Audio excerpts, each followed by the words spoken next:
The Odyssey by Homer, translated by Robert Fitzgerald.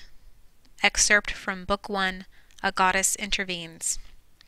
Sing in me, Muse, and through me tell the story of that man skilled in all ways of contending, the wanderer, harried for years on end after he plundered the stronghold on the proud height of Troy. He saw the townlands and learned the minds of many distant men, and weathered many bitter nights and days in his deep-hearted sea, while he fought only to save his life, to bring his shipmates home. But not by will nor valor could he save them, for their own recklessness destroyed them all. Children and fools, they killed and feasted on the cattle of Lord Helios the sun, and he who moves all day through heaven took from their eyes the dawn of their return. Of these adventures, Muse, daughter of Zeus, tell us in our time. Lift the great song again. The story of Odysseus begins with the goddess Athena's appealing to Zeus to help Odysseus, who has been wandering for 10 years on the seas, to find his way home to his family on Ithaca. While Odysseus has been gone, his son, Telemachus, has grown to manhood, and his wife Penelope has been besieged by suitors wishing to marry her and gain Odysseus's wealth. The suitors have taken up residence in her home and are constantly feasting on the family's cattle, sheep, and goats. They dishonor Odysseus and his family. Taking Athena's advice, Telemachus travels to Pylos for word of his father. Meanwhile, on Ithaca, the evil suitors plot to kill Telemachus when he returns.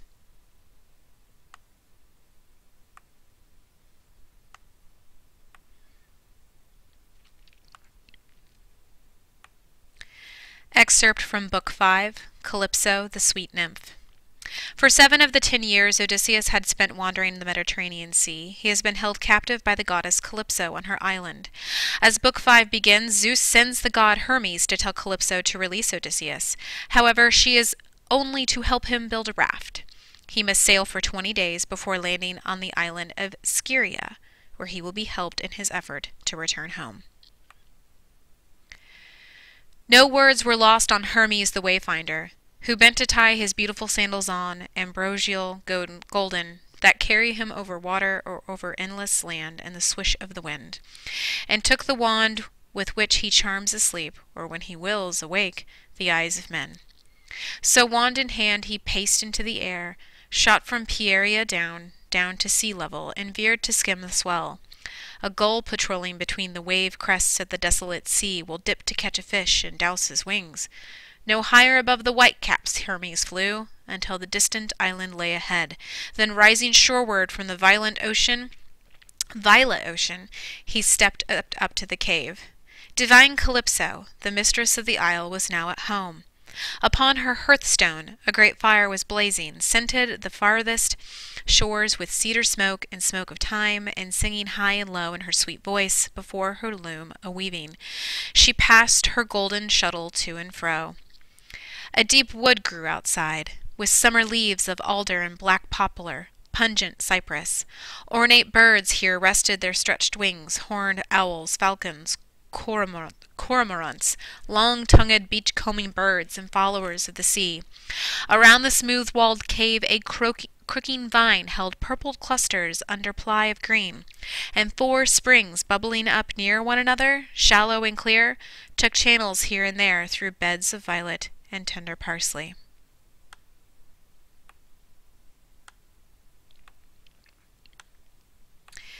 Even a god who found this place would gaze and feel his heart beat with delight. So Hermes did, but when he had gazed his fill, he entered the wide cave. Now face to face the magical Calypso recognized him, as all immortal gods know one another on sight, though seeming strangers far from home. But he saw nothing of the great Odysseus, who sat apart 1,000 times before, and racked his own heart groaning, with eyes wet, scanning the bare horizon of the sea. Calypso invites Hermes to her table for food and drink, asking why he has come. Hermes explains that he has brought with an order from Zeus that Calypso must not detain Odysseus any longer, but send him on his way home. He reluctantly obeys, agreeing to offer Odysseus her advice about how to get home. The strong god glittering left her as he spoke, and now her ladyship, having given heed to Zeus's mandate, went to find Odysseus in his stone seat to seaward. tear on tear brimming in his eyes. The sweet days of his lifetime were running out in anguish over his exile, for long ago the nymph had ceased to please. Though he fought shy of her in her desire, he lay with her each night, for she compelled him. But when day came, he sat on the rocky shore and broke his own heart, groaning, with eyes wet, scanning the bare horizon of the sea. Now she stood near him in her beauty, saying, "O forlorn man, be still. Here you need grieve no more. You need not feel your life consumed here. I have pondered it, and I shall help you go." Swiftly she turned and led him to her cave, and they went in, the mortal and the immortal. He took the chair left empty now by Hermes, where the divine Calypso placed before him victuals and drink of men. Then she sat down facing Odysseus, while her serving maids brought nectar and ambrosia to her side. Then each one's hands went out on each one's feast until they had their pleasure, and she said, "Son of Laertes, versatile Odysseus, after all these years with me, you still desire your old home? Even so, I wish you well. If you could see it all before you go, all the adversity you face at sea, you would stay here and guard this house and be immortal. Though you wanted her forever, that bride for whom you pine each day, can I be less desirable than she is, less interesting, less beautiful? Can mortals compare with goddesses in grace and form?" To this the strategist Odysseus answered, "My lady goddess, here is no cause for anger. My quiet Penelope, how well I know, would seem a shade before your majesty, death and old age being unknown to you, while she must die. Yet it is true, each day I long for home, long for the sight of home." With Calypso's help, Odysseus builds a raft and sets out to sea.